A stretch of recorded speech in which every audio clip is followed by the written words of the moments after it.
Bienvenidos una vez más a la Sociedad Bíblica Reina Valera Gómez. Tengo hoy el privilegio de poder entrevistar al pastor misionero Nate Saint. Gracias por el tiempo y por la oportunidad. ¿Es usted el sobrino nieto del conocido misionero Nate Saint? ¿Podrías contarnos un poco sobre esa historia, por favor? Así es. Nate Saint, el piloto que fue matado por el Evangelio en Ecuador en el año 1956-58 por ahí, era el hermano de mi abuelo, así que mi tío abuelo.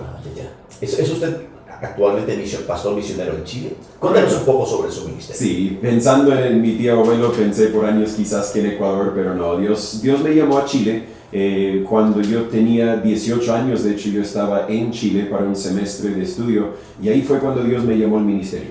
En el año 2012 más o menos, Dios confirmó el llamado, no a Cuba donde yo quería ir, sino a Chile. Y en el 2014 empezamos a viajar. Desde el 2016 ahora estamos en Chile. Gracias a Dios hemos empezado una iglesia en San Pedro de la Paz que va en buen camino.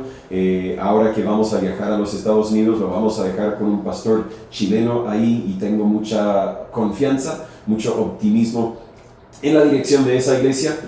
A la misma vez hemos empezado un ministerio 2 horas al sur en Cañete. Y ese ministerio falta mucho trabajo, falta mucho crecimiento, pero hemos visto la mano de Dios obrando en muchas cosas. Amén. Bueno, ¿me puede contar cuál fue el momento en el que usted empezó a investigar sobre el asunto de la Biblia?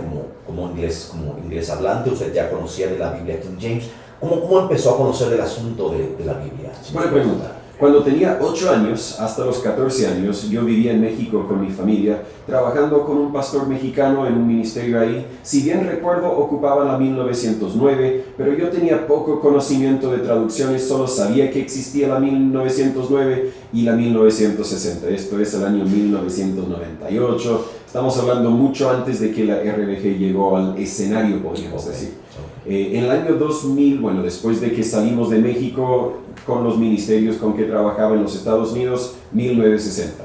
Fui a Chile en el año 2007, el misionero ahí con quien yo trabajé un poco me entregó una RBG, una Reina Valera Gómez, porque era lo que ellos ocupaban, es lo que yo voy a ocupar. No tomé mucho tiempo para estudiar el tema, pero sí regresé a los Estados Unidos, lo compartí con otros y los otros dijeron, no, ¿cómo vas a usar otras? Todos usamos la 1960. Así que tomé un tiempo para investigar un poco, pero lo dejé ahí porque yo voy a servir bajo mi pastor. Todavía soy adolescente recién, así que vamos a aceptar lo que nos dan.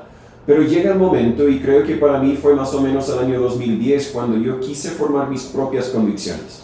Así que yo empecé a investigar, buscando comparaciones, comparando versículo con versículo y buscando la metodología detrás de las traducciones distintas. Y cuando descubrí que la 1960 a propósito incorpora pasajes basados en el texto crítico, ahí sonó alarmas en mi cabeza.